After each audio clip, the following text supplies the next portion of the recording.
हम नाइट्रोजन के यौगिक पढ़ रहे थे वर्ग 15, और नाइट्रोजन के यौगिकों में नाइट्रोजन की एक तरह से यौगिक पढ़ रहे थे। सबसे पहले हमने द्रव नाइट्रोजन पढ़ी थी, द्रव नाइट्रोजन नहीं डाई नाइट्रोजन पढ़ी थी, नाइट्रोजन गैस।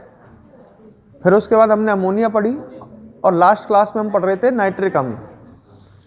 बात यहाँ से स्टार्ट की थी हमने कि जो नाइट्रिक अम्ल होता है, बिल्कुल आवाज़ बंद कर, नाइट्रिक अम्ल जो है ये नाइट्रोजन का एक ऑक्सो अम्ल है। नाइट्रोजन कई तरह के ऑक्सी अम्लों का निर्माण करता है, पर उनमें सर्वाधिक स्थायी और सबसे अधिक उपयोगी कौन सा होता है? नाइट्रिक अम्ल। नाइट्रोजन के अधिकांश ऑक्सो अम्ल अस्थायी होते हैं, सबसे अधिक स्थायी और उपयोगी नाइट्रिक अम्ल है। ऑक्सी अम्ल मैंने बताया था, इनमें OH समूह होता है ना। नाइट्रिक अम्ल के हमने निर्माण की विधियां देखी थी, 2 विधि बताई थी। सबसे पहले तो प्रयोगशाला विधि, मैंने कहा था प्रयोगशाला में कांच का रिटार्ट लेना है, उसमें NaNO3 सोडियम नाइट्रेट और सांद्र H2SO4 गर्म करने हैं, तो आपको मिल जाएगा नाइट्रिक अम्ल। NaNO3 सोडियम नाइट्रेट और सांद्र H2SO4 गर्म करने हैं और आपको नाइट्रिक अम्ल की प्राप्ति होगी। उसके बाद इम्पोर्टेंट आई थी इसकी औद्योगिक विधि, जिसको ओस्टवाल्ड प्रक्रम के नाम से जानते हैं। ध्यान है का? ओस्टवाल्ड प्रक्रम इम्पोर्टेंट है, या नाइट्रिक अम्ल निर्माण की औद्योगिक विधि इम्पोर्टेंट है। ओस्टवाल्ड प्रक्रम 3 पदों में संपन्न होता था, ध्यान होगा। सबसे पहले तो हम अमोनिया गैस का ऑक्सीकरण कराते थे वायुमंडलीय ऑक्सीजन गैस द्वारा। अमोनिया गैस का ऑक्सीकरण कराते थे वायुमंडलीय ऑक्सीजन गैस द्वारा, उच्च दाब पर PTRH उत्प्रेरक की उपस्थिति में, लगभग 500 केल्विन ताप पर 9 बार दाब पर और PTRH उत्प्रेरक की उपस्थिति में। तो हमें NO गैस मिलती थी, नाइट्रिक ऑक्साइड, साथ में जल मिलता था। सेकंड स्टेप में हम जो NO गैस मिलती थी उसका भी ऑक्सीकरण कराते थे ऑक्सीजन गैस द्वारा, तो हमें मिलती थी NO2 गैस, नाइट्रोजन डाइऑक्साइड। और थर्ड स्टेप में इस NO2 गैस को जल में घोलते थे, तो हमें नाइट्रिक अम्ल का जलीय विलयन मिलता था और वापस NO गैस मिलती थी, जिसको सेकंड स्टेप में काम में ले लेते थे। तो हमें इससे मिलेगा नाइट्रिक अम्ल का जलीय विलयन। इस विलयन को हम आसवन द्वारा गर्म करके 68% WY/W तक सांद्रित कर सकते हैं। 32% पानी तो रहेगा ही, 68% WY/W तक द्रव्यमान अनुसार 68% तक सांद्रित कर सकते हैं। सही है, 98% तक सांद्रित कर सकते हैं H2SO4 की सहायता से, ये बात बताई थी। उसके बाद संरचना वगैरह, गुण वगैरह आए थे अपन। रंगहीन द्रव है ये, नाइट्रिक अम्ल एक रंगहीन द्रव है। इसमें आपको संरचना स्ट्रक्चर बताई थी अपन लास्ट में, समतलीय होता है ये गैसीय अवस्था में। इसके बाद इसके गुणों की बात करने लग गए थे अपन। जो नाइट्रिक अम्ल होता है ये प्रबल अम्ल है, जल में प्रबल अम्ल है। ये जल में H+ आयन देता है। तो नाइट्रिक अम्ल को जब जल में डालते हैं अपन तो नाइट्रेट आयन बनते हैं NO3- और साथ में बनते हैं हाइड्रोनियम आयन H3O+।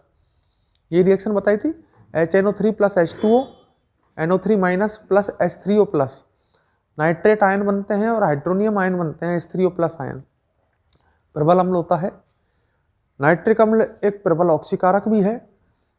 ये PT और AU धातुओं को छोड़ करके, PT और AU उत्कृष्ट धातु है, बहुत कम क्रियाशील धातु हैं, इनको छोड़ करके सभी धातुओं का क्या कर देता है? ऑक्सीकरण।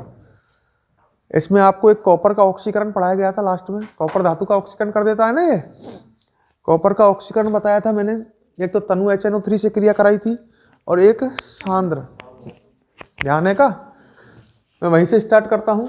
कॉपर की अभिक्रिया तनु HNO3 से कराई थी अपन ने, तो ये धातुओं का ऑक्सीकरण कर देता है। जब कॉपर की अभिक्रिया तनु HNO3 से कराएंगे तो बनेगा कॉपर नाइट्रेट CuNO3 का होल ट्वाइस। इंपॉर्टेंट रिएक्शन है, लास्ट में भी कहा था इंपॉर्टेंट है। तनु HNO3 है ये, सही है। कॉपर नाइट्रेट बनेगा, जल बनेगा, और कौन सी गैस बनेगी? NO गैस बनेगी, नाइट्रिक ऑक्साइड। अगर कॉपर की अभिक्रिया हम सांद्र HNO3 से कराते हैं तो कॉपर नाइट्रेट तो अब भी बनेगा, सही है क्या? कॉपर नाइट्रेट अब भी बनेगा, जल भी बनेगा, पर NO की जगह कौन सी गैस बनेगी? NO2। ये दोनों इंपॉर्टेंट अभिक्रिया हैं, पेपर में आती रहती हैं। तो ये तो कॉपर का ऑक्सीकरण हुआ, किसके द्वारा? नाइट्रिक अम्ल द्वारा। आपके बुक में जिंक की भी दे रखी हैं, ये तो आपको पता ही है, ये धातुओं का ऑक्सीकरण कर देता है। तो कॉपर का ऑक्सीकरण ये हो ही गया। एक जिंक का ऑक्सीकरण और देख लो। अगर हम जिंक लेते हैं और उसकी अभिक्रिया तनु HNO3 से कराते हैं, आपके कॉपर की जगह कौन ले रहे हैं अपन? जिंक। तो वही जिंक नाइट्रेट बनेगा, सही है, डिटो चल रही है। तनु HNO3 जल बनेगा, पर यहाँ डिफरेंट है, यहाँ बनेगी N2O, डाई नाइट्रोजन ऑक्साइड। सही है क्या? वहाँ कहाँ बन रही? NO, और यहाँ कहाँ बन रही है? N2O। तो ये आपको याद रखना पड़ेगा कि जब कॉपर की अभिक्रिया तनु HNO3 से कराते हैं तो NO बनती है, कॉपर की अभिक्रिया सांद्र HNO3 से कराते हैं तो NO2 बनती है, और जिंक की अभिक्रिया तनु HNO3 से कराते हैं तो N2O बनते हैं। सांद्र HNO3 से तो सरल है, सांद्र HNO3 तो बिल्कुल डिटो होगी कॉपर की या जिंक की। मतलब जिंक की अभिक्रिया भी आप अगर सांद्र HNO3 से कराते हैं तो सेम रिएक्शन है, मैं बोल तो रहा हूँ, इसका मतलब आप समझ जाओ, जिंक नाइट्रेट बनेगा, जल बनेगा, और कौन सी गैस बनेगी? NO2। ये तो आपस में मैच कर रही है ना दोनों, कॉपर की अभिक्रिया या जिंक की अभिक्रिया, दोनों की कोई से की भी अभिक्रिया आप सांद्र HNO3 से कराओगे तो NO2 गैस बनेगी। सही है का? पर डिफरेंट इनमें है, अंतर इनमें है। अगर आप कॉपर की अभिक्रिया तनु HNO3 से कराते हो तो NO गैस बनती है, और जिंक की अभिक्रिया अगर आप तनु HNO3 से कराते हो तो N2O गैस बनती है। सही है? बैलेंस, ये दोनों तो एक जैसी बैलेंस होंगी क्योंकि दोनों डिटो है ना। अरे दोनों डिटो है ना। इसके लिए यहाँ पर अंक बताए थे मैंने आपको, ध्यान हो तो शायद 1 और 4, यहाँ क्या बताए थे? 3 और 8। ये अंक आपको याद रखने पड़ेंगे। यहाँ 1 और 4 है ना, हाइड्रोजन कितने हैं? 4, तो यहाँ कितना लग जाएगा? 2। सही है? अच्छा, इसमें नाइट्रोजन कितने हैं? 4। नाइट्रोजन भी एक जगह का 2 जगह है? 2 जगह है। तो नाइट्रोजन को छोड़ते हैं या कर लेते हैं? नाइट्रोजन यहाँ तो 2 हो गए, तो 2 यहाँ लग जाएगा का? जब नाइट्रोजन 4 होंगे, यहाँ मत लगा दीजिए, कुछ 2 लगा दे तो गड़बड़ हो जाएगी, क्योंकि कॉपर भी तो एक है दोनों तरफ। बाकी अब बैलेंस ही यही तो पूरी। सही है? और ई भी बिल्कुल ऐसी बैलेंस होगी, यहाँ में कोई अंतर ना है। यहाँ 4 आएगा, यहाँ 2 आएगा, और यहाँ भी 2 आएगा। यहाँ में यहाँ अंक बताए 3 और 8। यहाँ 3 और 8 से तो बैलेंस हो ही नहीं सकती, दोनों अलग अलग है। यहाँ है अंक शायद 4 और 10। पेपर में अगर तूने ये अंक याद नहीं करे तो फिर बैलेंस होंगी भी नहीं। है छोटी मोटी रिएक्शन थोड़ी है। देख कितने बड़े बड़े अंक लग रहे हैं, 4 और 10। तो पस तो रीजो, भले ही वहाँ पर टाइम ही खराब होगा, ये बैलेंस नहीं होंगी। तो हमको ये अंक सहित याद करनी है। या के लिए अंक है 3 और 8, इन दोनों के लिए अंक 1 और 4, और या के लिए अंक कितने हैं? 4 और 10। अब तो कर लेगा तू। यहाँ हाइड्रोजन 10 है का, यहाँ कितना लग जाएगा? 5। यहाँ जिंक 4 है का, तो यहाँ कितना लग जाएगा? 4। नाइट्रोजन काउंट कर लेते हैं, नाइट्रोजन कितने हैं इधर? टोटल 10। यहाँ हो गए 4 दूनी 8, तो यहाँ क्या हो गए? 2। 10 हो गएगा, तो बैलेंस हो गई है। तो ये आपको याद रखनी पड़ेंगी भाई, ये सभी रिएक्शन इंपॉर्टेंट है चारों, कॉपर की भी और जिंक की भी। ठीक है ना? पेपर में कोई ना कोई सी तो आई जाती है, चारों में से एक आध तो आई दिया है कम से कम। चारों में से कोई ना कोई तो दे देता है। जिंक की अभिक्रिया सांद्र HNO3 से कराइए, कैसे भी दे देता है। कॉपर की कराइए, तो कॉपर और जिंक की सांद्र HNO3 वाली तो एक जैसी हैं, अंतर काई में है तनु वाली में। जब कॉपर की अभिक्रिया तनु HNO3 से कराते हैं तो खूब बार बार यही मैं बोल रहा हूँ, याद होए। कॉपर की अभिक्रिया तनु HNO3 से कराते हैं तो NO बनती है, और जिंक की करा में तो N2O बनती है। तो ये तो अपन लिख चुके थे शायद लास्ट में, तो ये दोनों और लिखनी है। तो इसमें लिख लो जिंक का ऑक्सीकरण डाल के दोनों रिएक्शन और लिख लो।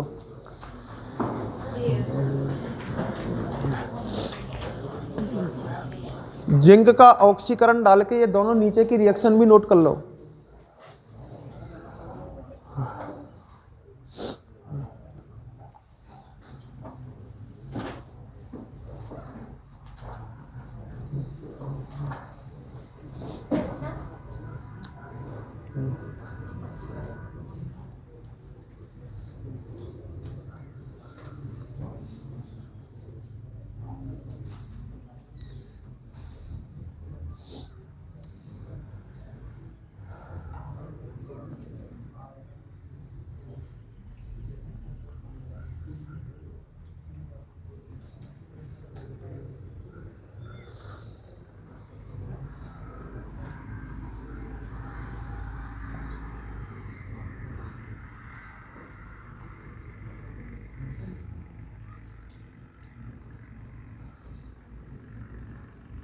इम्पोर्टेंट हैं, बार बार कह रहा हूँ, ढंग से देख लेना इन्हें, ये याद करनी ही हमें।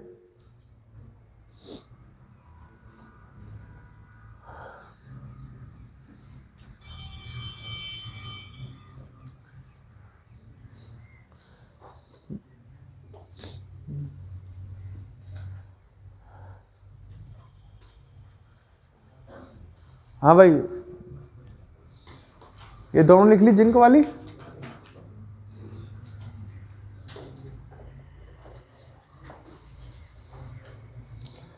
हाँ, अब बात करते हैं आगे। आपको ये बात तो पता चल गई कि जो नाइट्रिक अम्ल है ये प्रबल ऑक्सीकारक है। ये पीटी और एयू को छोड़ करके अन्य सभी धातुओं का क्या कर देता है? ऑक्सीकरण। हमने 2 धातुओं का ऑक्सीकरण कराया यहाँ पर, एक कॉपर का और एक किसका? जिंक का। अब मेरी बात सुनो, जो नाइट्रिक अम्ल है HNO3, ये अधातुओं का भी क्या कर देता है? ऑक्सीकरण।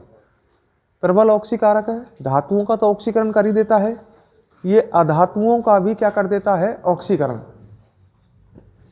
ठीक है, तो एक बात और आ गई, अधातुओं का भी ऑक्सीकरण कर देता है। तो ये रिएक्शन भी हमें याद रखनी है। जैसे देखो सामने, जैसे मैंने ले ली कार्बन। कार्बन एक अधातु है, आपको खूब पता है, कोयला। कार्बन क्या है? अधातु। सही है। अब कार्बन का ऑक्सीकरण कराएं, सांद्र HNO3 लेना है भाई, पहले क्लियर कर देता हूं, तनु बनु नहीं है, केवल कौन सा HNO3 है? सांद्र। मतलब सांद्र HNO3 जो होता है ना, वो लिया है अपन ने। ये अधातुओं का भी क्या कर देता है? ऑक्सीकरण। जब कार्बन का ऑक्सीकरण करेगा ये, तो CO2 गैस बनेगी। ऑक्सीकरण हो गया ना। यहाँ कार्बन का ऑक्सीकरण कितना है? 0 है। और CO2 में कार्बन का कितना आएगा? +4। अरे एक ऑक्सीजन का -2 होता है, दोनों का कितना हो जाएगा? -4। सही है। संग में वही बनाओ H2O, और बता कौन सी गैस बनाएगा? NO2। सांद्र वाले में NO2 बनती है, ये तो फिक्स चल रही है अपनी। गड़बड़ जो होती है वो तनु वाले में होती है। अगर हम तनु HNO3 लेते हैं, जब NO भी बन सकती है और N2 भी बन सकती है, पर सांद्र HNO3 अगर अपन काम में लेते हैं तो गैस कौन सी बनती है? NO2। सही है। तो तुम देख सकते हो कार्बन का ऑक्सीकरण हो गया, अधातु है। तो आप ऐसे याद रखें कि कार्बन का ऑक्सीकरण जब होता है तो कौन सी गैस बनती है? CO2। सही है। HNO3 जब कार्बन का ऑक्सीकरण करता है तो कार्बन से CO2 बनती है। बाकी ये तो आप बनाओगे जल और NO2। ऐसे अगर आप आयोडीन लेते हो, आयोडीन ये भी एक अधातु है। अरे फ्लोरीन, क्लोरीन, ब्रोमीन, आयोडीन ये सब अधातु है ना। अगर इसकी अभिक्रिया आप HNO3 से कराते हो तो HiO3 बनेगा। ये एक अम्ल है, ठीक है, और इसकी हमें प्राप्ति होगी कौन सा? HiO3। ये बनेगा। संग में भाई ऑक्सीकरण हो रहा है, I2 में तो I का ऑक्सीकरण कितना है? 0। सही है का? समान परमाणु है, और समान परमाणु जब जुड़े हों तो प्रत्येक का ऑक्सीकरण कितना आता है? 0 आता है। इसमें आयोडीन का +5 आएगा, हाइड्रोजन का +1, आयोडीन का X और ऑक्सीजन का -6 बराबर 0 +5 ही आएगा ना। तो आप देख सकते हो यहाँ पर आयोडीन का क्या हो रहा है? ऑक्सीकरण। संग में वही दोनों चीज बनाएगा, H2 + NO2। तो आपको याद रखना है, कार्बन का ऑक्सीकरण तो किस में करता है? ये CO2 में, आयोडीन का HiO3 में। इसको परायोडिक अम्ल भी बोलते हैं HiO3 को, है ना। और एक फास्फोरस का दे रखा है बुक में, ठीक है।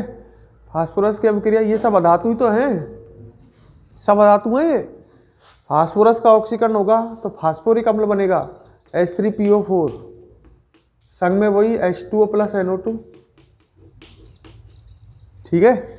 और एक सल्फर का, ये 4 रिएक्शन है अपनी बुक में। सल्फर ऐसे अणुओं से बनी होती है।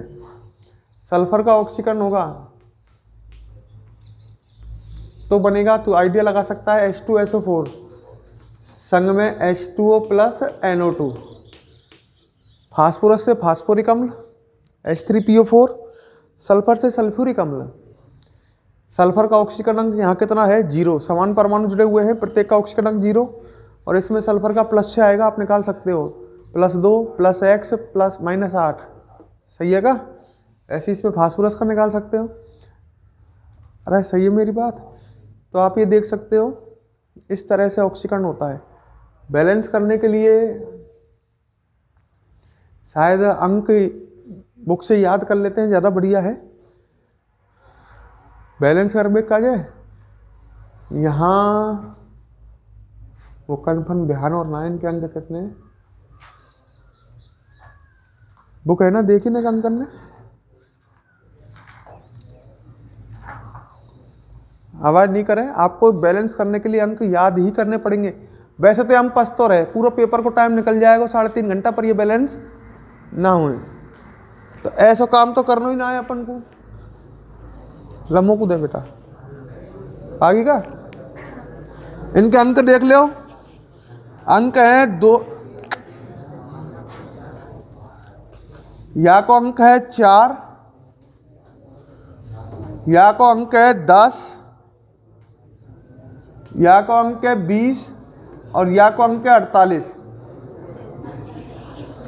खुद ही सोच, अगर रटे नहीं तो 48 तक बैलेंस कर बेक का जाए तो पसीना छूट जाते हैं।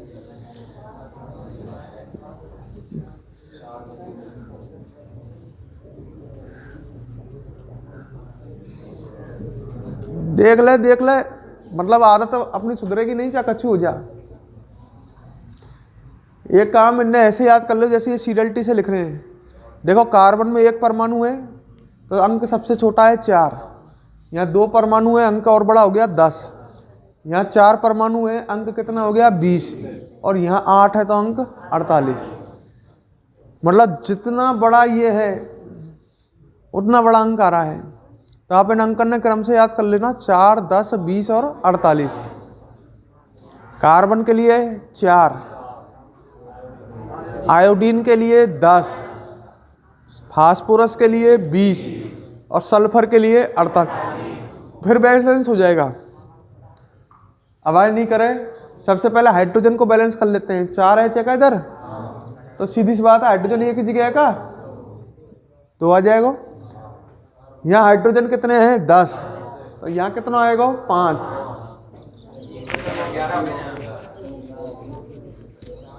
गड़बड़ होगी का? चल कोई बात ना है, तो क्या फर्क पड़ रहा, रुक जा, नेक्स्ट चुप हो जाओगे, जरा फायदे में रहोगे, बिल्कुल शांत रहे। अच्छा यहाँ कार्बन 1 है का, और यहाँ कार्बन 1 है तो यहाँ भी कार्बन 1 है। यहाँ आयोडीन 2 है का, तो यहाँ 2 आएगा कितना आएगा। यहाँ फास्फोरस कितने 4, तो यहाँ 4 आएगा। यहाँ सल्फर 8 है का, तो यहाँ 8 आएगा।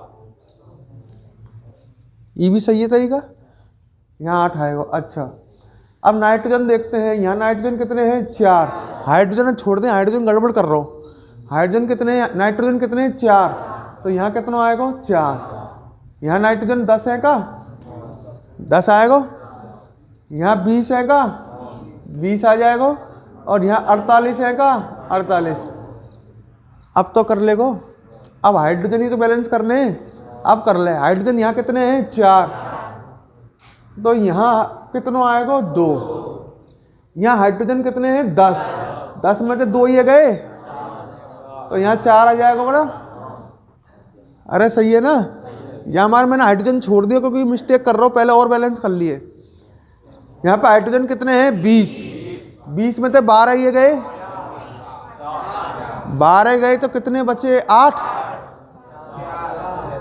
सही है। यहाँ पर कितने हाइड्रोजन 48, 48 में 16 गएगा, कितने बचे 32। सही है का। तो आपको ये अंक याद रखने पड़ेंगे। पहली बात तो आप ये याद रखो कार्बन को किस में ऑक्सीकृत करता है, CO2 में, आयोडीन है HiO3 में, फास्फोरस को फास्फोरिक अम्ल में और सल्फर को सल्फ्यूरिक अम्ल में। ये सब अधातु हैं। तो नीचे लिखो इसमें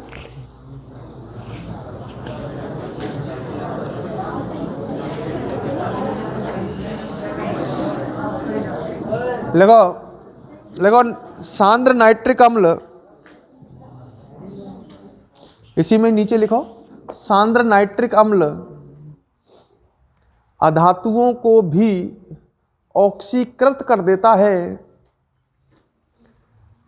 अधातुओं को भी ऑक्सीकृत कर देता है। जैसे अधातुओं को भी क्या कर देता है, ऑक्सीकृत। जैसे, अब जैसे में ये चारों रिएक्शन आप नोट कर लो।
लिख लिया?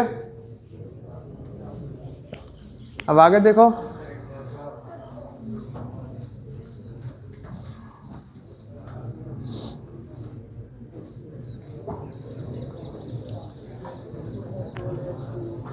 देखो सामने,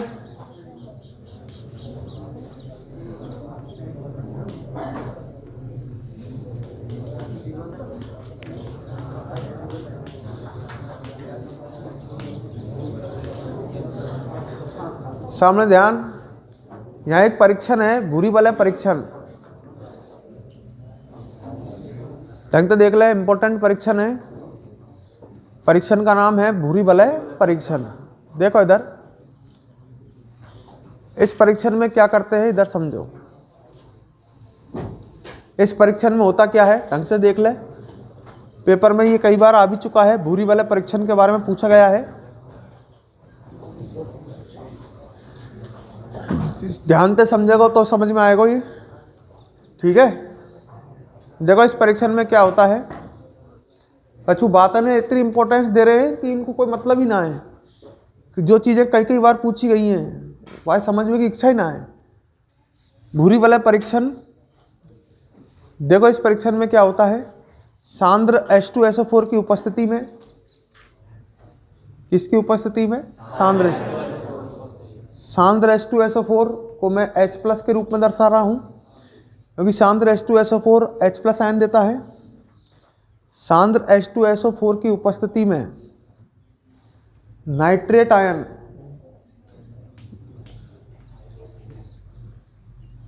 ठीक है, कौन सा आयन, नाइट्रेट आयन, Fe+2 आयनों के साथ भूरी वलय परीक्षण देते हैं। मतलब भूरी वलय परीक्षण में तीन चीज चाहिए, सांद्र H2SO4 चाहिए, नाइट्रेट आयन चाहिए और Fe+2 आयन चाहिए। मैंने जो लाइन बोली इसको एक बार फिर सुन ले। सांद्र H2SO4 की उपस्थिति में नाइट्रेट आयन कौन से आयनों के साथ, Fe+2 आयनों के साथ भूरी वलय परीक्षण देते हैं। इस परीक्षण में Fe+2 आयन ऑक्सीकृत होकर के Fe+3 आयन बनाते हैं। Fe+2 आयनों का ऑक्सीकरण नहीं हो रहा है ना, ये आवेश +2 से कितना हो रहा है, +3। तो इस परीक्षण में Fe+2 आयन ऑक्सीकृत होकर के Fe+3 आयन बनाते हैं। नाइट्रेट आयन अपचयित होकर के NO बनाते हैं। अपचयन हो रहा है, नाइट्रेट आयन में नाइट्रोजन का ऑक्सीकरण अंक +5 है, निकाल के देख ले, और NO में कितना है, +2। अपचयन ही तो हो रहा है। अरे O का -2 N का +2 ही तो आएगा। तो Fe+2 आयनों का तो ऑक्सीकरण होता है इस परीक्षण में, वे तो Fe+3 आयन बनाते हैं और नाइट्रेट आयन अपचयित होकर के क्या बनाते हैं, नाइट्रिक ऑक्साइड। सही है। अब इस रिएक्शन को बैलेंस कर सकते हैं क्योंकि एक रेडॉक्स रिएक्शन है, ये रेडॉक्स ही तो है। Fe+2 आयनों का ऑक्सीकरण और नाइट्रेट आयनों का अपचयन, तो एक रेडॉक्स अभिक्रिया है, इसको आप बैलेंस कर सकते हो। और रेडॉक्स अभिक्रियाओं को बैलेंस करने का तरीका डिफरेंट होता है। सबसे पहले हम बैलेंस करें तो पहले तो हम इलेक्ट्रॉन स्थानांतरण बैलेंस करेंगे। सुन ले रहे, 11वीं क्लास में रेडॉक्स अभिक्रियाओं को बैलेंस करना सिखाया गया है आपको। तो पहले इलेक्ट्रॉन स्थानांतरण बैलेंस करोगे, देखो कैसे करते हैं ढंग से देखो। इधर Fe+2 से Fe+3 बन रहा है, कितने इलेक्ट्रॉन का उत्सर्जन हो रहा है, एक का है, एक इलेक्ट्रॉन उत्सर्जित हो रहा है, निकल रहा है। अरे Fe+2 से Fe+3 आयन बनेगा, एक इलेक्ट्रॉन उत्सर्जित होगा, मतलब त्यागे गए इलेक्ट्रॉन कितने, एक। और NO3- से जब NO बनेगा तो ऑक्सीकरण अंक +5 से कितना हो रहा है, +2,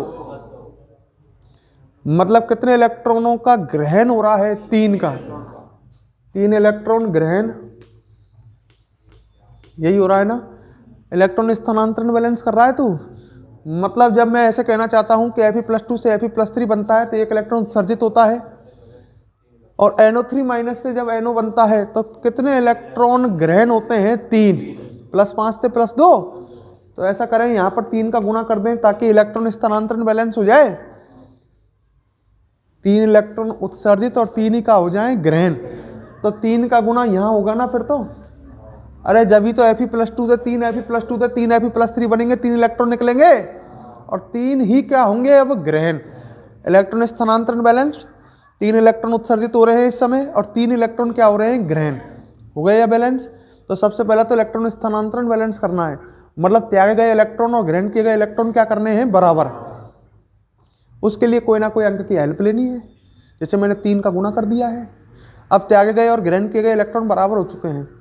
उसके बाद आपका सिंपल सा तरीका, चाहे तो आप ऑक्सीजन को बैलेंस कर लो, चाहे हाइड्रोजन को बैलेंस कर लो, कोई दिक्कत नहीं है। चलो अपन ऑक्सीजन को बैलेंस कर लेते हैं पहले। इधर कितनी ऑक्सीजन है, 3, इधर कितनी ऑक्सीजन है, 1। ऑक्सीजन को बैलेंस करते हैं H2O जोड़ करके, तो कितने H2O जोड़ने चाहिए मुझे, 2, ताकि ऑक्सीजन दोनों तरफ बराबर हो जाए। हो गई का। इधर ऑक्सीजन देखना, 2 और 1 3, उधर भी 3। ऑक्सीजन को बैलेंस करोगे क्या जोड़ करके, H2O, ऑक्सीजन बैलेंस। फिर हाइड्रोजन को बैलेंस करोगे, इधर हाइड्रोजन कितने टोटल, 4, इधर ये क्या का। तो रेडॉक्स अभिक्रिया को बैलेंस करने का सिंपल सा तरीका बताया। पहले तो इलेक्ट्रॉन स्थानांतरण संतुलित करो, मतलब त्यागे गए और ग्रहण किए गए इलेक्ट्रॉनों को क्या करो, बराबर। फिर ऑक्सीजन बैलेंस करो क्या जोड़ करके, H2O। फिर हाइड्रोजन बैलेंस करो, H+ अन्य। इधर हाइड्रोजन 4 थे तो इधर 4H+ लगा दिया, जिससे हाइड्रोजन बराबर हो गए। तो ये अभिक्रिया हुई। अब तक मैंने आपको क्या बताया, यहाँ से सुनो पहले। या परीक्षण में मैंने ये कहा था, सांद्र H2SO4 की उपस्थिति में ये H+ आयन सांद्र H2SO4 से आ रहे हैं। सांद्र H2SO4 की उपस्थिति में नाइट्रेट आयन Fe+2 आयनों के साथ भूरी वलय परीक्षण देते हैं। इस परीक्षण में Fe+2 आयन Fe+3 आयन में ऑक्सीकृत होते हैं, व नाइट्रेट आयन NO में क्या होते हैं, अपचयित। अब तक यही कहा है ना। अच्छा, अब आगे सुनो। जो ये बनता है NO, नाइट्रिक ऑक्साइड, इस परीक्षण में जो एक गैस है, ये जो NO बनता है, ये NO उस विलयन में उपस्थित इन आयनों के साथ, लड़का कहता है ये कौन से आयन है, ये संकुल आयन है, उस विलयन में संकुल आयन भी होंगे। लड़का कहता है ये कहाँ से आए, मैंने कि देखो एक विलयन है, उसमें पानी है। बात को बड़े ध्यान से समझना, या ऐसे समझ जो ते और क्लियर हो। ये मान लो आपने एक परखनली ली, पूरे ध्यान से समझी, जब समझ में आएगा ये परीक्षण। परखनली ले ली, इसमें आपने नाइट्रेट आयन ले लिए। नाइट्रेट आयन कहाँ पे लें लड़का साहब, मैंने कि नाइट्रेट आयन के लिए आप नाइट्रिक अम्ल ले लो।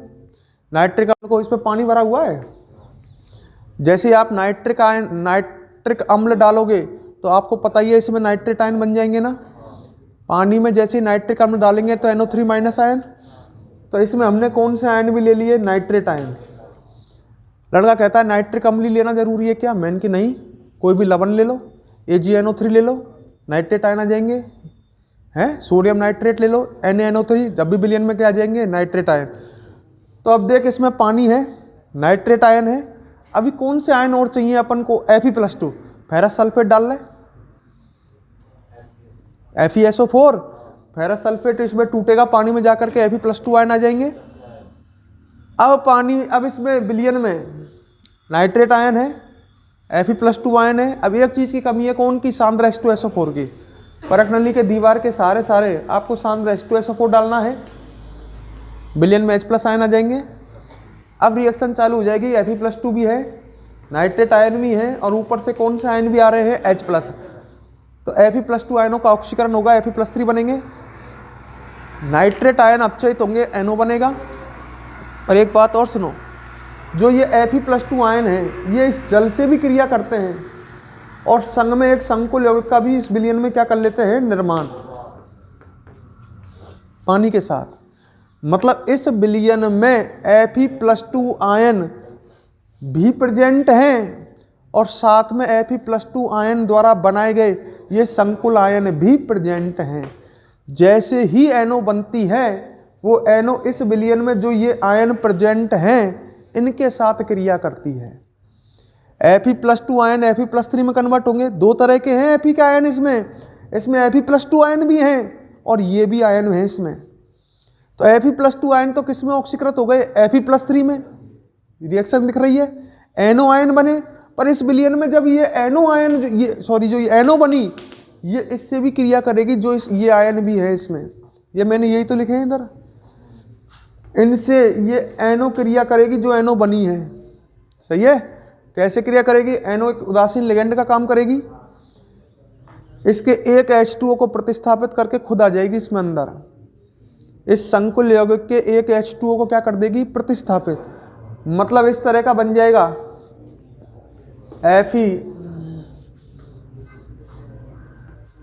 H2O का होल क्या रह जाएगा 5 और क्या आ जाएगा एक NO और भार क्या बन जाएगा H2O।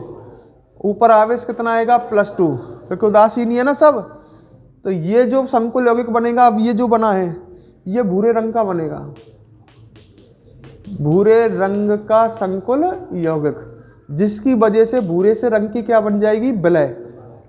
जब ये भूरे रंग का बनेगा तो उसमें भूरे से रंग की रिंग बनेगी।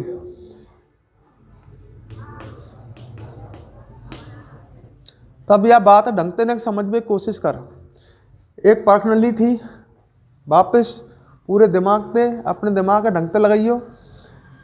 एक परख नली ली मैंने जिसमें नाइट्रेट आयनों युक्त जलीय विलयन भरा हुआ है। नाइट्रेट आयनों युक्त क्या भरा हुआ है, जलीय विलयन।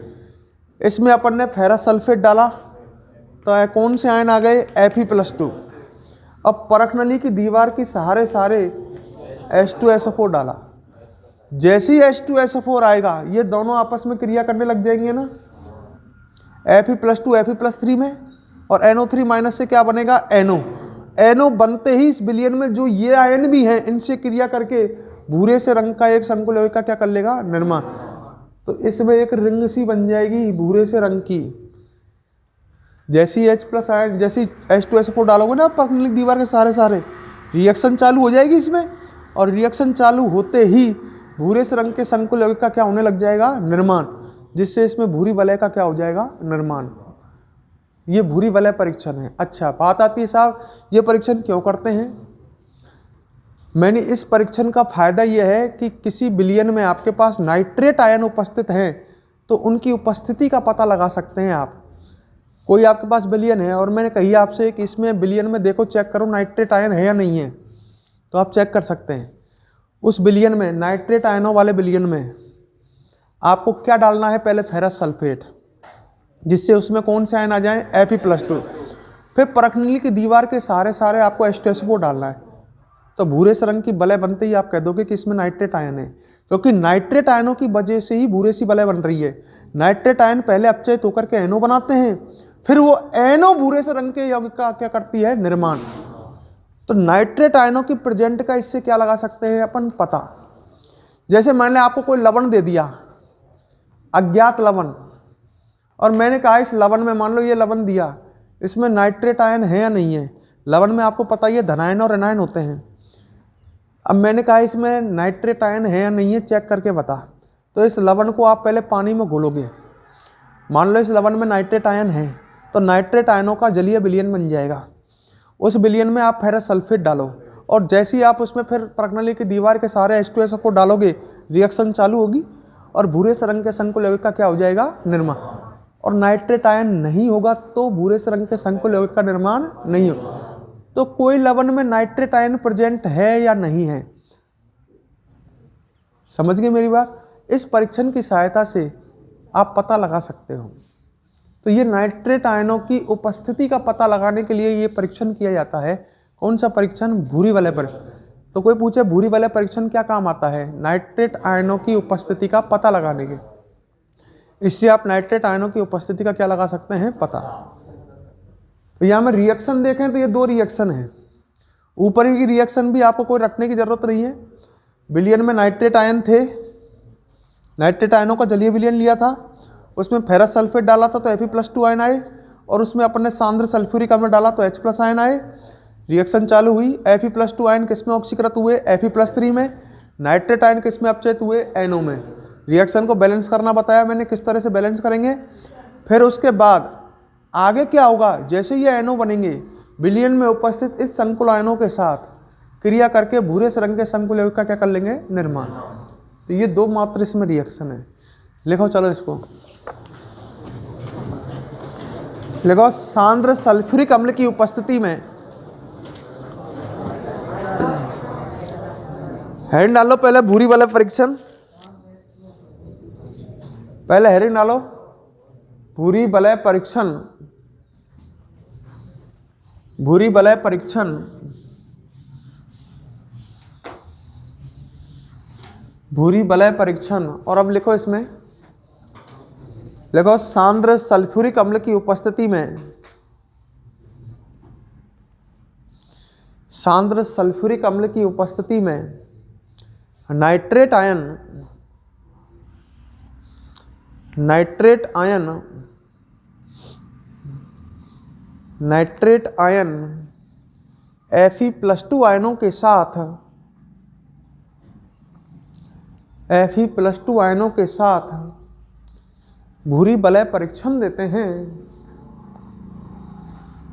Fe+2 आयनों के साथ भूरी वलय परीक्षण देते हैं।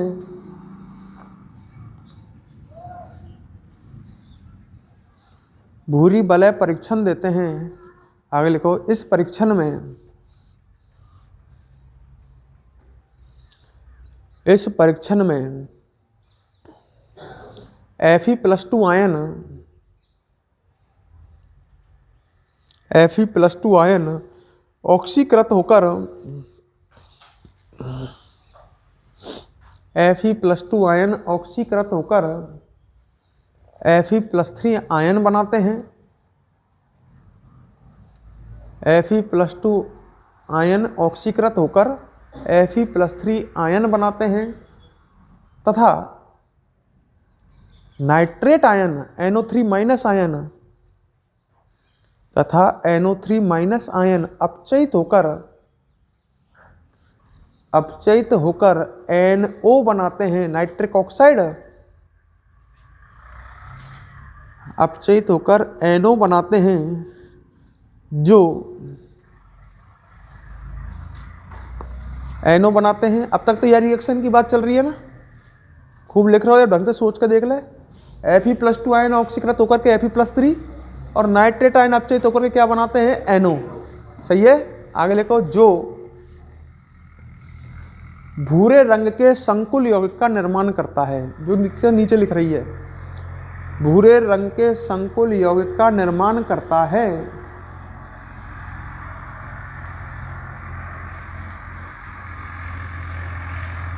जो भूरे रंग के संकुल यौगिक का क्या करता है, निर्माण। सही है। ई NO ही तो बनावे, इनके संग भूरे रंग के संकुल यौगिकों। अब इन दोनों रिएक्शनों को नोट कर लो।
लिख लिया। अब नीचे लिखो इसमें, अभी इसी परीक्षण में आगे लिखो। लिखो इस परीक्षण में ना लिखो अभी,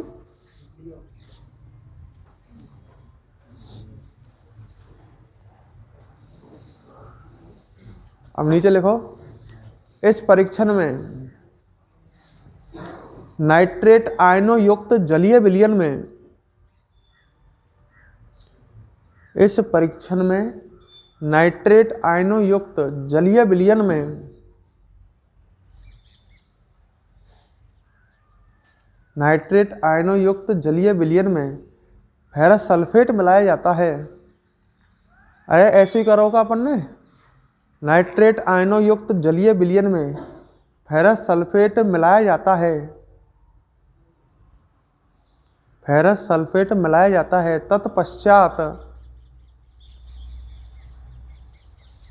तत्पश्चात सावधानी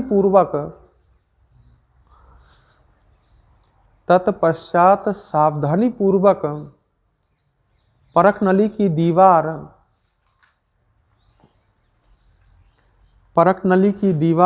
के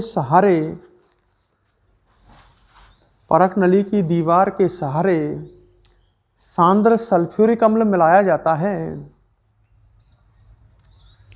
सांद्र सल्फ्यूरिक अम्ल मिलाया जाता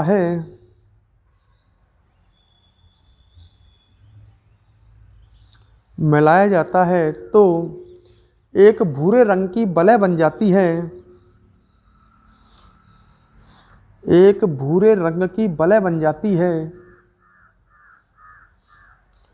एक भूरे रंग की बलय बन जाती है जो नाइट्रेट आयनों की उपस्थिति को दर्शाती है। अरे नाइट्रेट आयनों का ही परीक्षण है ना ये। भूरे रंग की बलय बन जाती है जो नाइट्रेट आयनों की उपस्थिति को दर्शाती है।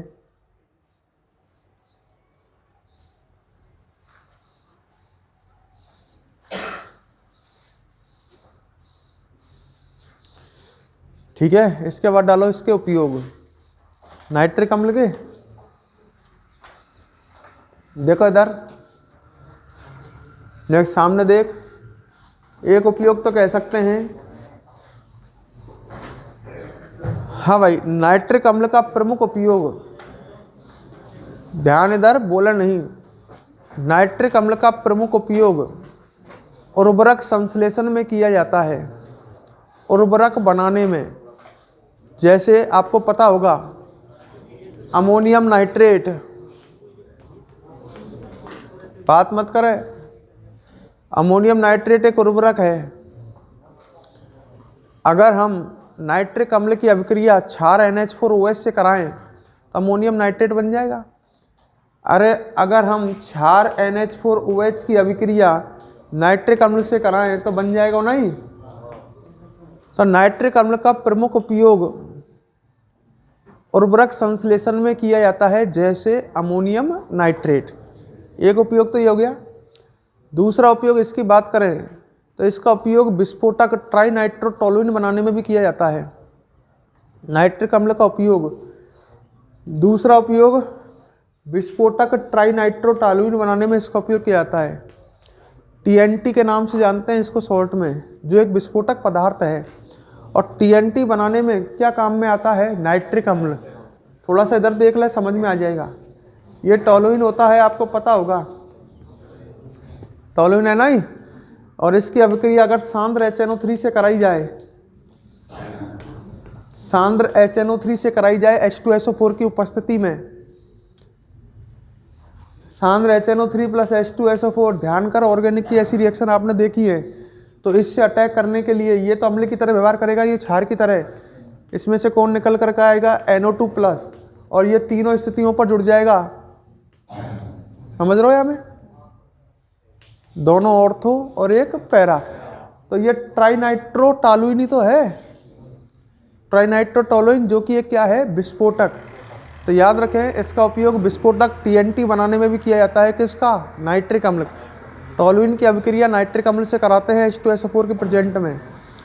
और इसका उपयोग सुन लो रे, दो उपयोग तो हो ही गए। पहला उपयोग तो उर्वरक जैसे अमोनियम नाइट्रेट बनाने में, दूसरा उपयोग विस्फोटक ट्राइनाइट्रोटोलुइन बनाने में, और तीसरा उपयोग है स्टेनलेस स्टील के अम्लोपचार में। ये आपको याद रखने पड़ेंगे। जो स्टेनलेस स्टील होती है, इसके अम्लोपचार में, धातुओं के निक्षारण में, संक्षारण होता है धातुओं पर जंग लगना, पढ़ा होगा। निक्षारण का मतलब जंग हटाना। तो धातुओं की जंग हटाने में, धातुओं के निक्षारण में, और लास्ट में लिख रहा है राकेट ईंधनों में ऑक्सीकारक के रूप में। राकेट जो होते हैं, सुन लो, इसमें राकेट जो होते हैं, इसमें जो ईंधन भरा जाता है, सही है, राकेट में जो ईंधन भरा जाता है उसमें एक पदार्थ ईंधन में क्या होता है? ऑक्सीकारक। मेरी बात है, समझ ले रहे? राकेट में जो ईंधन भरा जाता है, ढंग से सुन लेना, एक एक बात को समझो। वो दो चीजों का मिश्रण होता है, ईंधन प्लस ऑक्सीकारक। राकेट में जब ईंधन भरते हैं ना, तो ईंधन तो भरते ही हैं, संग में उसमें क्या मिक्स करते हैं? ऑक्सीकारक। क्यों? देखो, जैसे कोई भी चीज है, मेरी बात सुनो, अपने यहाँ पर अपन जैसे मोटरसाइकिल चलाते हैं और उसमें ईंधन जलता है, पेट्रोल जलता है, तो पेट्रोल को जलाने के लिए ऑक्सीजन गैस उपलब्ध है कि नहीं वातावरण में? ऑक्सीजन गैस उस ईंधन का ऑक्सीकरण करती है, जब भी तो वो जलता है। अब रॉकेट तो अंतरिक्ष में जाएगा, तो वहां पर ऑक्सीजन गैस तो है नहीं, तो ईंधन का ऑक्सीकरण करने के लिए कोई ऑक्सीकारक तो चाहिए, जब भी तो ईंधन जलेगा। यहां तो तेरा ईंधन मोटरसाइकिलों को आराम से जल रहा है, क्योंकि वायुमंडल में ऑक्सीजन गैस है जो ईंधन का ऑक्सीकरण कर देती है। ईंधन का ऑक्सीकरण होता है, ईंधन जलता है, सही है। पर रॉकेट अंतरिक्ष में जाता है, वहां कौन सी ऑक्सीजन गैस रखी है, फिर ईंधन कैसे जलेगा? तो ईंधन के संग क्या मिक्स करते हैं? ऑक्सीकारक, जो ईंधन का ऑक्सीकरण करके उसको जलाता है। तो अब तू समझ जा, नाइट्रिक अम्ल काम आ सके ना वहां पर ईंधन के संग मिक्स करने में, क्योंकि नाइट्रिक अम्ल एक प्रबल क्या होता है? ऑक्सीकारक। वो ईंधन का ऑक्सीकरण करके उसको जला सकता है। बात को समझ, रटे मत। तो रॉकेट ईंधनों में, रॉकेटों में सिंपल भाषा में कह सकूं किसके रूप में काम में आ सकता है? ऑक्सीकारक के रूप में नाइट्रिक अम्ल का उपयोग होता है। तो आपको तीन बात और याद रखनी है लास्ट में। स्टेनलेस स्टील के अम्लोपचार में,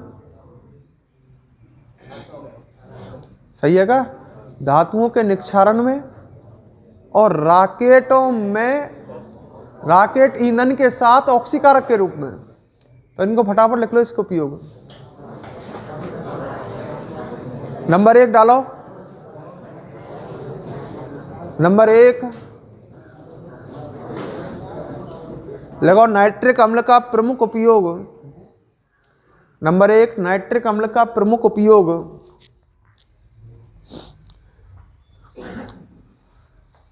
नाइट्रिक अम्ल का प्रमुख उपयोग, प्रमुख उपयोग उर्वरक संश्लेषण में किया जाता है। उर्वरक संश्लेषण में किया जाता है।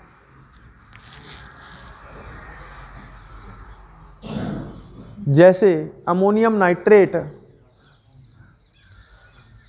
जैसे अमोनियम नाइट्रेट संश्लेषण में, अमोनियम नाइट्रेट संश्लेषण में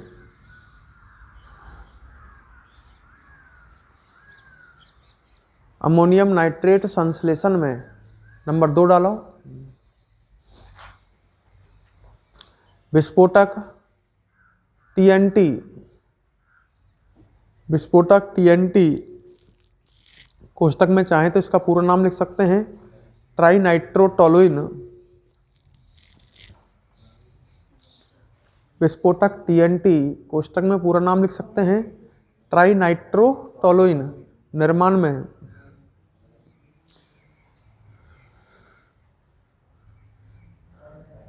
ट्राइनाइट्रोटोलुइन निर्माण में। नंबर 3 ट्राइनाइट्रोटोलुइन निर्माण में। नंबर 3 स्टेनलेस स्टील के अम्लोपचार में, स्टेनलेस स्टील के अम्लोपचार में, अम्लोपचार में। और भले अगला पॉइंट लिख लें नंबर 4 धातुओं के निक्षारण में,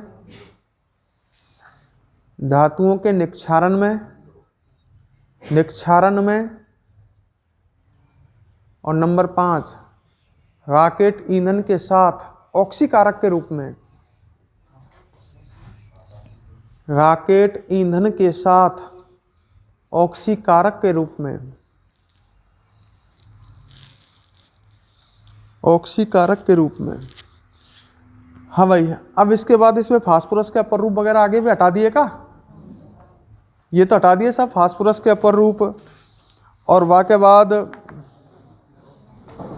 फास्फोरस हैलाइड वगैरह, फास्फोरस के ऑक्सो अम्लीय हटा दिए हैं। तो अगले हेडिंग डालो वर्ग 16 के तत्व, वर्ग 16 के तत्व।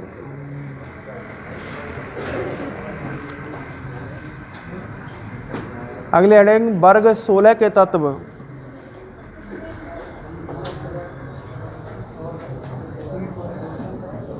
इधर देख, ध्यान दे सामने।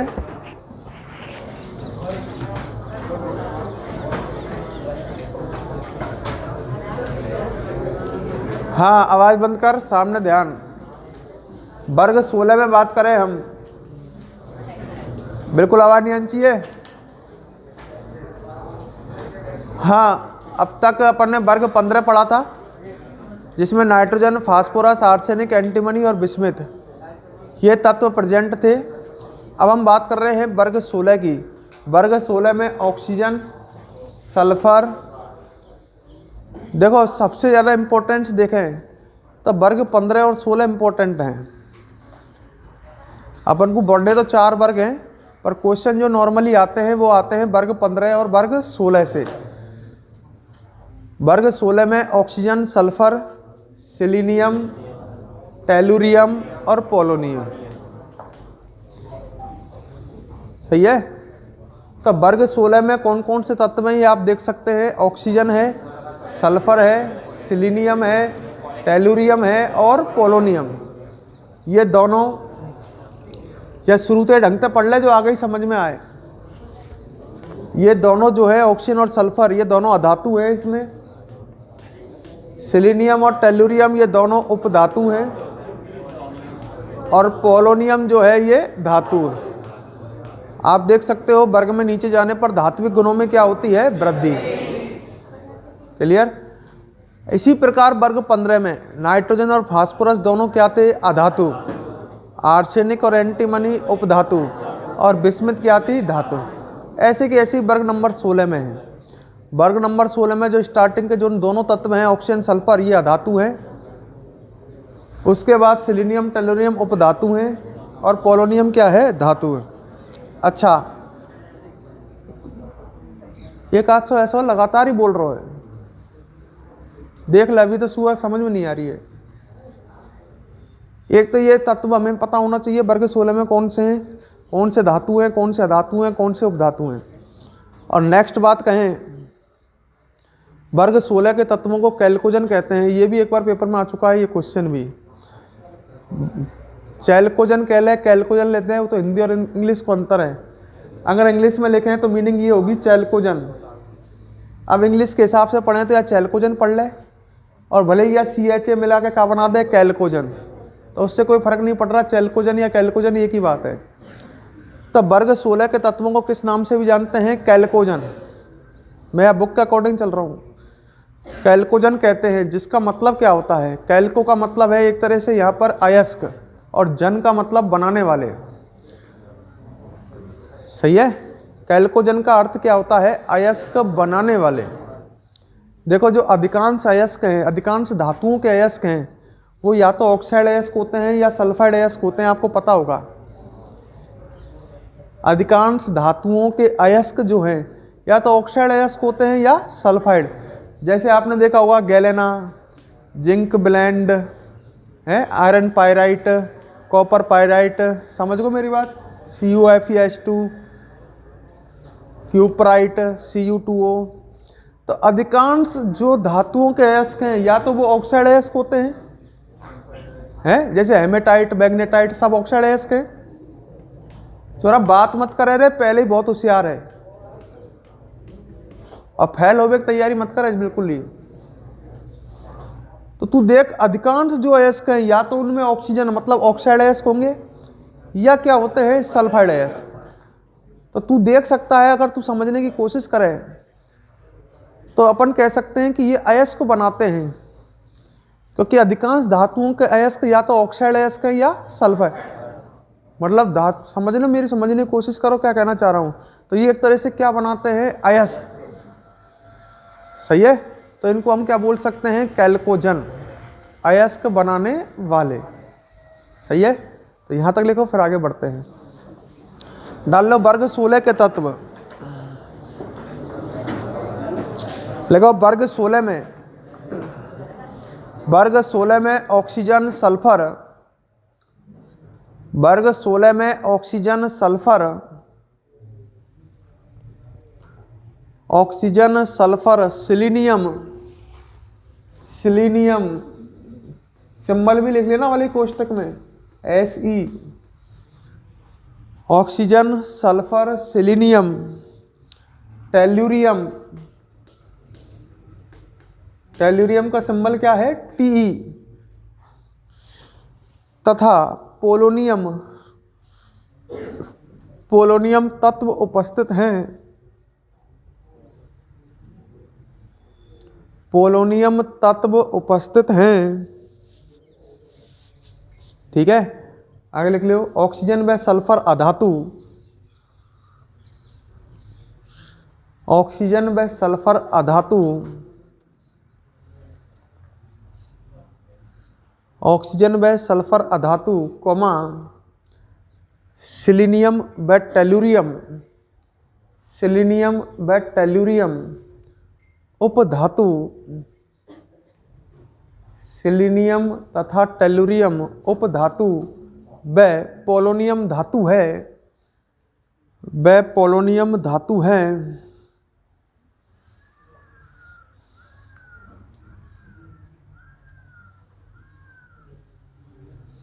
आगे लिखो।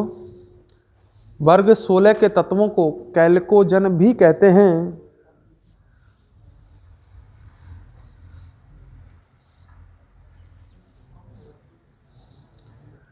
वर्ग 16 के तत्वों को कैल्कोजन भी कहते हैं, क्योंकि कैल्कोजन भी कहते हैं क्योंकि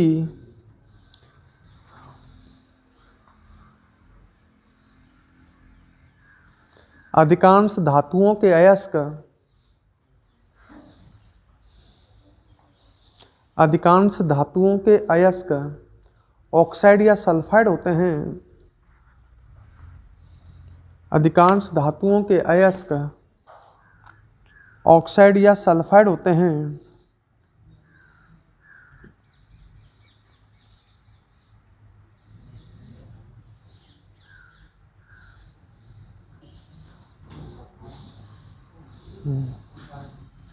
ऑक्साइड या क्या होते हैं? सल्फाइड। अगले डालो। प्रकृति में उपलब्धता, प्रकृति में उपलब्धता, इधर ध्यान दें, प्रकृति में उपलब्धता की इनकी बात करें तो ऑक्सीजन जो है ये वर्ग 16 के जितने भी तत्व हैं, दिख रहे का वर्ग 16 में कितने तत्व हैं? 5। इनमें ऑक्सीजन सर्वाधिक पाए जाने वाला तत्व है। एक क्वेश्चन यहाँ भी बन गया, ऑक्सीजन वर्ग 16 में, वर्ग 16 के सभी तत्वों में सर्वाधिक मात्रा में पाया जाता है। वर्ग 16 में ही क्या, पूरी आवर्त सारणी में जितने भी तत्व हैं उनमें सबसे अधिक मात्रा में पाए जाने वाला तत्व भी कौन सा है? ऑक्सीजन। क्लियर मेरी बात? कोई पूछ ले इस धरती पर सबसे अधिक पाए जाने वाला तत्व कौन सा है? ऑक्सीजन। तो पहली बात तो ये हो गई, वर्ग 16 के सभी तत्वों में सर्वाधिक मात्रा में ऑक्सीजन तत्व पाया जाता है। यह वायु में ऑक्सीजन गैस के रूप में विद्यमान है। कौन सा तत्व? ऑक्सीजन तत्व। वायु में किसके रूप में विद्यमान है? ऑक्सीजन है। ये भूपर्पटी के द्रव्यमान का, बात मत करे रोए को पीछे, ये भूपर्पटी मतलब धरती की आउटर लेयर, यह भूपर्पटी के द्रव्यमान का 46.6% भाग बनाता है। कौन सा तत्व? ऑक्सीजन। मतलब लगभग आधा द्रव्यमान भूपर्पटी का अकेला ऑक्सीजन तत्व बना रहा है, क्योंकि भूपर्पटी पर जल है, ये सिलिकॉन के मतलब एक तरह से मिट्टी वगैरह है, इनमें सब में ऑक्सीजन होती है, सिलिका वगैरह में। तो भूपर्पटी का लगभग आधा भाग बनाता है ये। आधा द्रव्यमान किसका है इसमें? ऑक्सीजन का। तो मैंने 3 बात कही अब तक। पहली बात, सर्वाधिक पाए जाने वाला तत्व है ये, यही कही, वायुमंडल में यह ऑक्सीजन गैस के रूप में विद्यमान है। और तीसरी बात कही, भूपर्पटी के द्रव्यमान का 46.6% भाग बनाता है। अरे ये तीनों बात कही ना। आगे सुनो या की बात, ये कह रहा है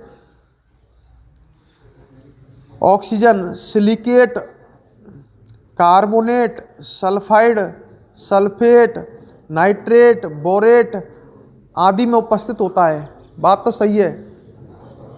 छुरा इधर देख, इधर जैसे अपन पढ़े कैल्शियम सिलिकेट का फॉर्मूला है CaSi3, इसमें भी ऑक्सीजन तत्व है कि नहीं है? तो ये सिलिकेट यौगिकों में विद्यमान होता है। अपन कहें नाइट्रेटों में उपस्थित होगा, जैसे मैंने कहा सोडियम नाइट्रेट, तो नाइट्रेट यौगिकों में भी ऑक्सीजन उपस्थित होगा। नाइट्राइट यौगिकों में भी ऑक्सीजन उपस्थित होगा। अरे सही है का? तो आप देख सकते हो सिलिकेट यौगिकों में, नाइट्रेट यौगिकों में, नाइट्राइट यौगिकों में, सल्फेट यौगिकों में, सही है का? सल्फाइड यौगिकों में, सब जगह ये क्या है? विद्यमान है। तो यहाँ की उपलब्धता बहुत ज़्यादा है। कौन की? ऑक्सीजन की। विभिन्न प्रकार के यौगिक, सल्फेट यौगिक हो, नाइट्रेट यौगिक हो, समझ रहे हो, नाइट्राइट यौगिक हो, सिलिकेट यौगिक हो, इनमें भी क्या उपस्थित है? ऑक्सीजन तत्व। तो ये तो बात किसकी हुई है? ऑक्सीजन की। यहाँ में अपन को 4 बात याद रखनी है, ज़्यादा नहीं।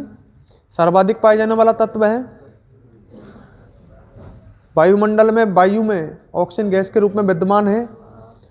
तीसरी बात कही, भूपर्पटी के द्रव्यमान का 46.6% भाग बनाता है। सल्फेट यौगिकों में, नाइट्रेट आदि यौगिकों में ये विद्यमान होता है। सही है? तो ये तो बात किसकी हुई है? ऑक्सीजन की। इसके बाद हम बात करते हैं सल्फर की। सल्फर बहुत कम मात्रा में उपलब्ध है। सल्फर की उपलब्धता क्या है? कम है। अच्छा, सल्फर जो है ये जिप्सम का फॉर्मूला आपको याद हो तो CaSO4.2H2O। अरे जिप्सम में भी सल्फर है क्या?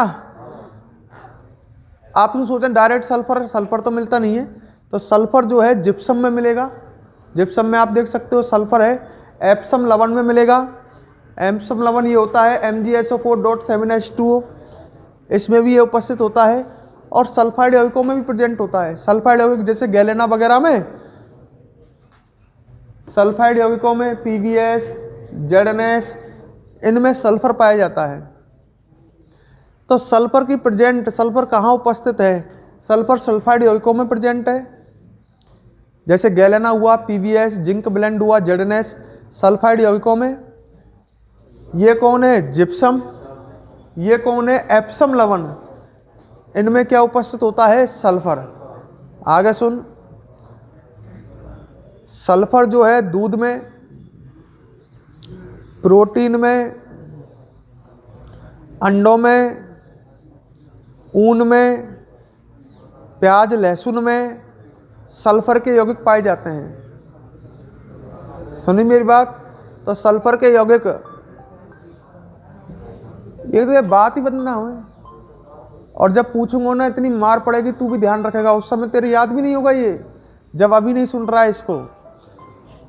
तो सल्फर देखो सब बहुत सारे यौगिकों में, मतलब इसका कहूँ सल्फर जो है, देखो अभी मैंने नाम लिए, अंडे में, दूध में, प्रोटीन में, ठीक है क्या, प्याज में, लहसुन में, इन सब में सल्फर के क्या पाए जाते हैं? यौगिक। तो ये तो सल्फर की बात हुई। अब इसके बाद बचे ये दोनों, सही है, ये सल्फाइड यौगिकों के रूप में मिलते हैं, जैसे सिलीनियम और टेलुरियम, दोनों के इस धरती पर क्या उपस्थित है? सल्फाइड यौगिक। तो ये दोनों सल्फाइड यौगिकों के रूप में मिलते हैं। जैसे देखो सल्फाइड यौगिकों के रूप में तो सल्फर भी मिलता है ना, जड़नेस, जिंक ब्लेंड, ये सल्फाइड यौगिक है, और इनके भी इस धरती पर क्या उपस्थित हैं? सल्फाइड यौगिक। कहीं ये तो डायरेक्ट तो मिलेंगे नहीं, इसका भी सल्फाइड यौगिक मिलेगा, इसका भी सल्फाइड यौगिक मिलेगा। पोलोनियम की बात करते हैं, बहुत कम मात्रा में इस धरती पर उपलब्ध है, रेडियो एक्टिव तत्व है। पोलोनियम एक रेडियो एक्टिव तत्व है, इस धरती पर बहुत कम मात्रा में ये पाया जाता है तो धातु, पर रेडियो एक्टिव है। ये थोरियम और यूरेनियम के विघटन से बनता है। थोरियम और यूरेनियम जब टूटते हैं और विघटित होते हैं, वो भी रेडियो एक्टिव तत्व हैं, थोरियम और यूरेनियम, उनके विघटन से क्या बनता है? पोलोनियम। तो ये सब बातें आपको याद रखनी है, फटाफट लिखो इन्हें।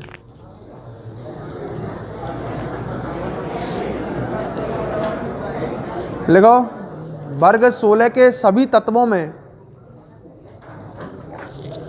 वर्ग 16 के सभी तत्वों में सर्वाधिक मात्रा में,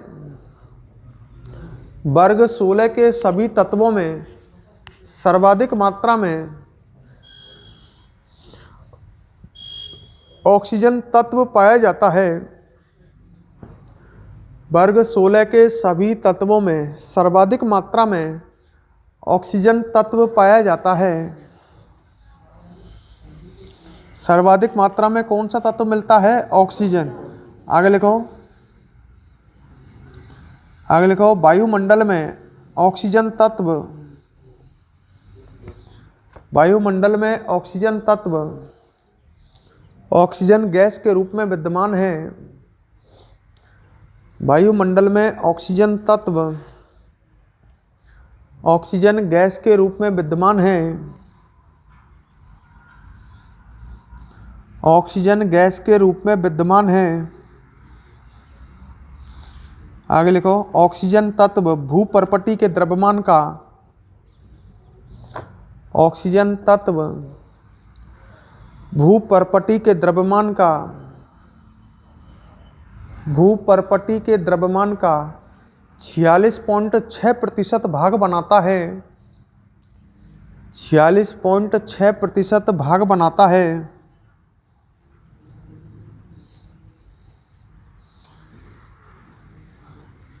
आगे लिखो, ऑक्सीजन तत्व सिलिकेट, ऑक्सीजन तत्व silicate, silicate comma carbonate, silicate comma carbonate comma sulphate, sulphate comma nitrate आदि यौगिकों में उपस्थित है, आदि यौगिकों में उपस्थित है।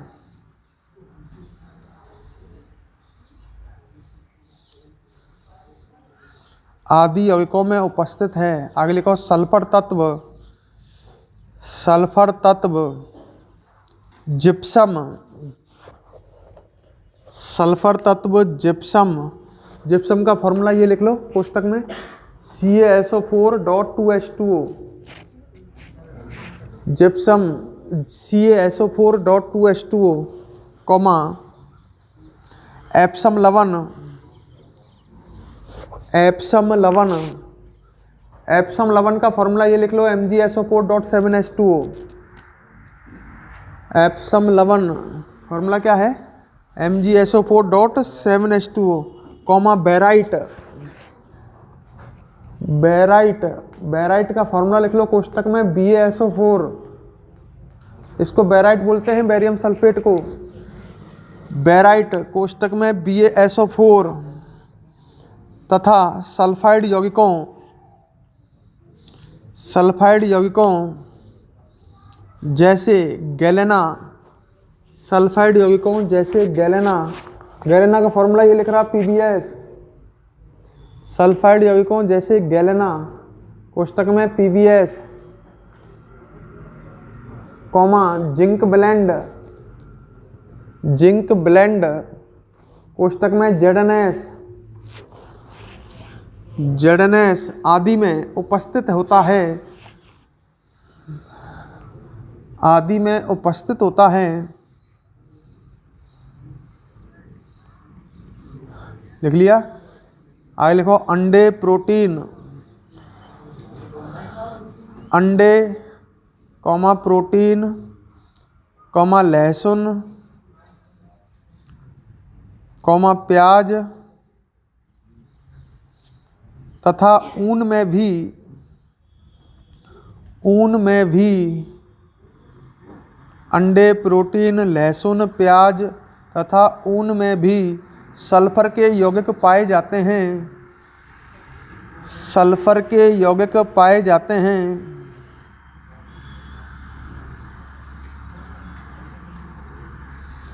सल्फर के यौगिक पाए जाते हैं। आगे लिखो सेलेनियम तथा टेलुरियम,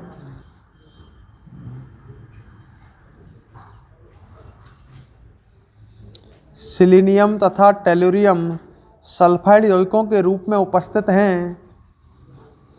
सेलेनियम तथा टेलुरियम सल्फाइड यौगिकों के रूप में उपस्थित हैं,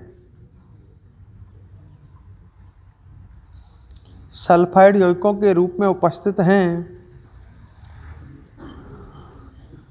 आगे लिखो पोलोनियम एक रेडियो एक्टिव तत्व है, पोलोनियम एक रेडियो एक्टिव तत्व है जो बहुत कम मात्रा में उपस्थित है। पोलोनियम एक रेडियो एक्टिव तत्व है जो बहुत कम मात्रा में उपस्थित है।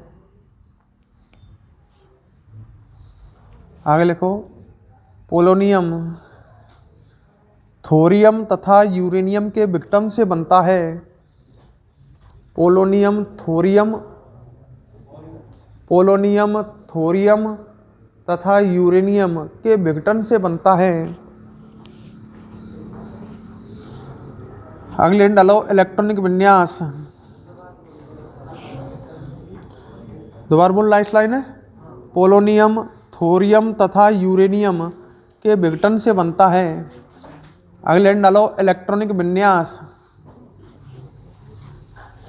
हाँ वर्ग 16 के तत्व हैं क्या ये? इनकी बाह्यतम कक्षा में कितने इलेक्ट्रॉन होते हैं? 6। अरे 15 के तत्वों की बाह्यतम कक्षा में कितने होते हैं? 5। और वर्ग 16 के तत्वों की बाह्यतम कक्षा में 6। इनका सामान्य इलेक्ट्रॉनिक विन्यास क्या होगा? यही होएगा ना? लगाओ इलेक्ट्रॉनिक विन्यास डाल दिया।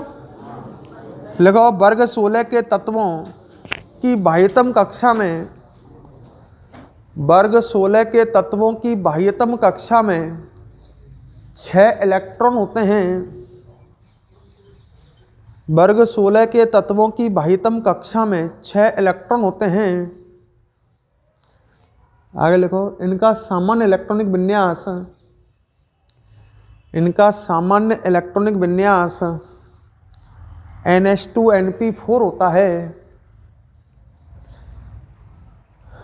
NH2NP4 होता है अर्थात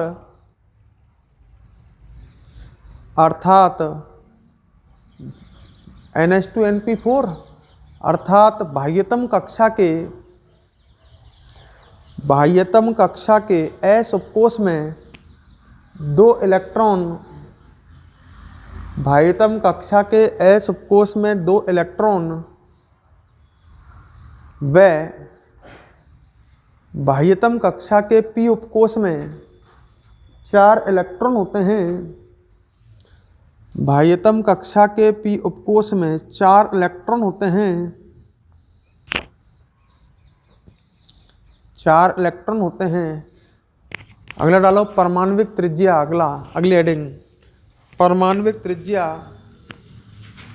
हाँ भाई, वर्ग में नीचे जाने पर परमाणविक त्रिज्या बढ़ेगी घटेगी? बढ़ेगी, क्योंकि कक्षाओं की क्या बढ़ती है? संख्या। देखो परमाणविक त्रिज्या डाल दियो। देखो वर्ग में नीचे जाने पर कक्षाओं की संख्या बढ़ने के कारण परमाणविक त्रिज्या में वृद्धि होती है। कक्षाओं की संख्या बढ़ने के कारण परमाणविक त्रिज्या में वृद्धि होती है।